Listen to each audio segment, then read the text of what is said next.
السلام علیکم حضور. وعلیکم السلام. میرا نام فضانہ احمد ہے اور میرے پاپا کا نام طاہر احمد ہے. اور میرا سوال ہے، قرآن کریم میں بنی اسرائیل کا بار بار ذکر آتا ہے. حضور، بنی اسرائیل کی ابتدا کس نبی سے ہوئی؟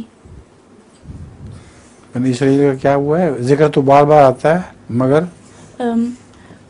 بنی اسرائیل کی ابتدا کس نبی سے ہوئی؟ حضرت اسرائیل سے.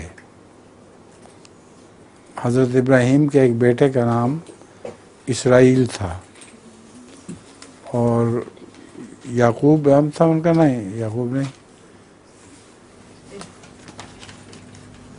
اس کے بیٹے کیا تھے؟ حضرت ابراہیم کے. حضرت ابراہیم کے تو حضرت یعقوب اور حضرت اسماعیل تھے. حضرت یعقوب تھے نا. حضرت یعقوب کے یعقوب نے ایک اور تھے. نہیں، حضرت اسحاق اور حضرت اسماعیل تھے. ہاں، اسحاق تھے. حضرت اسحاق کو اسرائیل بھی کہا جاتا ہے. تو حضرت اسحاق کی اولاد جو ہے وہ ساری بنی اسرائیل کہلاتی ہے.